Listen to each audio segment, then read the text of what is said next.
YouTube, what's up? Back again for another daily fishing video here on Andrew Upshaw Fishing. Guys, today we are going to talk about how to make adjustments on the water when you're catching fish on a vibrating jig, most importantly a thunder cricket, and how to make the adjustment to catch them when they stop biting. I had a similar situation happen at Lake Okeechobee not too long ago, and I was able to capitalize on it and put the biggest fish of my tournament in the boat, and it was a really big one on day one. So we're going to talk about that. We're going to break that down, break that bite down, and help you learn for the next time you're out there on the water. Right now, they're eating vibrating jigs all across the South. This is a huge key to help you catch fish. But hey, real fast though, if you haven't subscribed to my YouTube channel, make sure y'all do that. It's in the bottom right-hand corner of the screen. Hit that subscribe button, click that notification bell so you get notified every single time I post a video. Alright guys, so one of my favorite baits, fishing all throughout the South, basically literally everywhere, is a striking thunder cricket. I've gotten to where I use this bait day in and day out. I use the original version, not the tungsten, not saying that the tungsten's not good.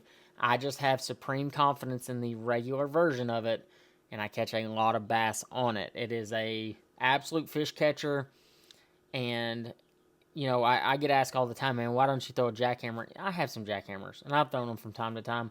But when the money's on the line, when I'm fishing tournaments, and there's a big-time chatterbait bite going down, I'm fishing a thunder cricket. Now, I'm going to tell you why real fast before we break down this whole deal. But the reason the thunder cricket is so effective is, in my opinion, one reason. One reason only. When everybody gets to fishing the exact same bait, that is not the bait I'm going to go fish. Because if I'm fishing in a tournament with 225 boats, and let's just say 150 people have a vibrating jig on their deck, and it is going down, and that is how everyone is catching them, why in the world would I throw the exact same bait as everybody else? Answer me that. Because I'm going to tell you right now, the thunder cricket comes to the water differently, it sounds differently, it has a great hook in it, you can change skirts on it if you need to. It is a very, very effective bait. It catches big ones. I've caught plenty of big, giant bass on a thunder cricket when nobody else is catching them. You need to check them out. It catches me a lot, and it caught me a lot at Lake Okeechobee. So let's break down that bite. You know, so the area I was fishing had a bunch of submerged eelgrass. You know, and fishing eelgrass, it's just like fishing hydrilla or milfoil or something like that. The fish like to get in little zones, you know, whether it be a high spot in the grass, a low spot in the grass, a depression that has like a hole where they can set in. It could be a point, it could be an edge. It just kind of depends, and it kind of always mixes up.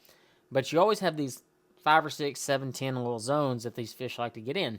Well, this particular tournament was no different. I had 3 or 4 places along this eelgrass bed that I could get bit in. And anytime I'd get through those areas, especially when it was windy, I got bit. Now, I might only get 1 bite, and sometimes I got 3 or 4 bites. Just kind of depending when I hit those particular stretches at those particular times. But when I got in there, the day one of the tournament, I'm going through there and I started getting some bites. The wind was blowing really good, and it was really, really good. And when I say really, really good, it wasn't like Scott Martin really good where he's catching like 40 pounds or anything. But it was good for where we were at. You know, I was catching a bunch of 2-pounders. I knew eventually I was going to get that big bite. Well, as it always happens, you get really locked in on a bait and you're catching them. Well, then the conditions changed. And just like it's happened to me a million times over again, all of a sudden they went from eating that thunder cricket to just hitting it. And I want to say that before this particular fish that I caught, I'd probably had 4 or 5 bites in this particular area where they knocked slack in the bait, or they hit it really hard and didn't connect, and all of it had to do with there was 0 wind anymore. So what did I do? I had to make an adjustment. On this particular place where I caught this fish, I had literally just cast in there with a chatterbait, or with my thunder cricket, and he slacklined it. I missed him. Threw back in the same spot. He knocked the fire out of it, missed it. I knew immediately. I was like, this is a big one, and he's just not getting it. He's just reacting to it or whatever. So, you know, in my opinion, there's a couple baits you can pick up, especially around grass, that you can get bit. You can either slow way down, throw like a Texas rig, a weightless worm like an Ocho, something like that. You can pick up like a cutter worm and roll like a worm through there, like a speed worm type worm. Or you can throw swim bait. Well, not just any swim bait. There's one particular swim bait and one particular rig that in these particular situations where I'm catching them on Thunder Cricket, catching them on a trap, catching them on a swim jig, that I turn to more than any other bait, and I think you get bit on it in these particular conditions maybe better than any of the others, and that is a 3.75-inch raid swimmer with a belly blade. So it has a little single willow leaf blade at the bottom end, an 1/8 ounce Strike King belly blade. This is just a weighted hook, rigged weedless.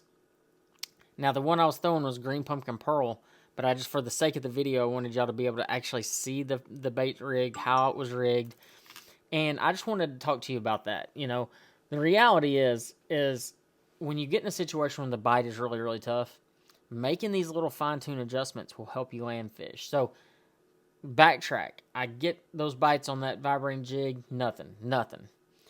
I pick up my cutter worm, throw it in there 2 or 3 times, nothing. And I'm like, you know what? I'm picking up the belly blade. I'm going to slow roll it through there. First cast in there with the belly blade, he slacklines it. I set the hook on the bite.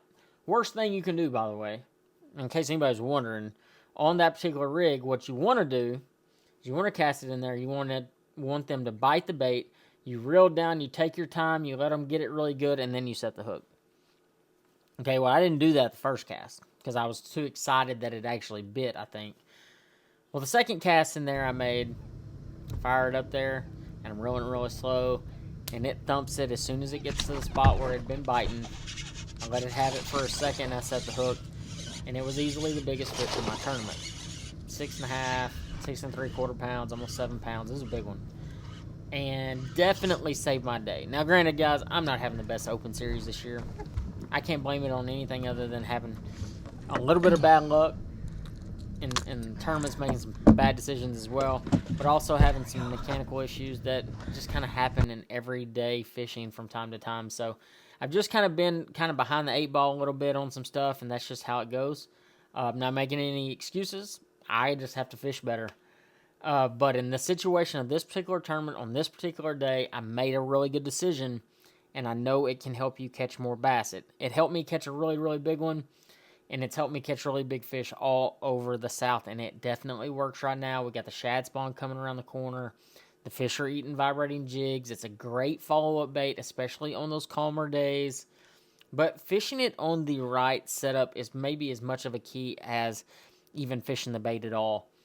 I was using in this particular tournament a 7.5 foot swim jig rod. It's a Lew's Signature Series rod, swim jig rod. I throw my swim jigs on it, especially when I'm floating them high, you know, reeling it through grass, or when I'm throwing a belly blade. I was using 30-pound Strike King Contra braid with a 7.5-to-1 gear ratio Lew's Pro TI.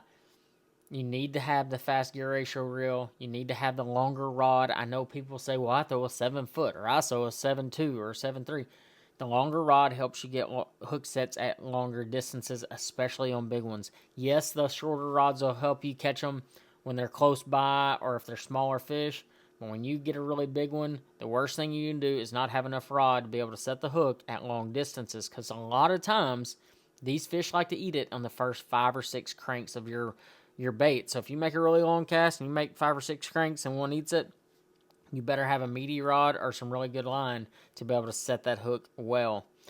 But I'll leave you with this. If you are in a situation where you're using a belly blade, make sure you expose that hook. So you see how that hook is sticking out of the top like that? You want to just pull it up and just expose it to where the tip of the hook is barely covered, and that will help you land fish. So what happens is when that fish comes in there, clamps on it, he's already almost hooked. And that way, when you set the hook, all you're doing is driving the steel home. But having the right equipment, making those adjustments on the fly will help you land bass. I get asked all the time, man, why do you have 30 rods on your deck? That's why. It's because I always like to have a backup that helps me catch fish when everything is going wrong. Find your backup. My backup is a belly blade. My backup is an Ocho. My backup is a swim jig from time to time. It just depends on what's going on.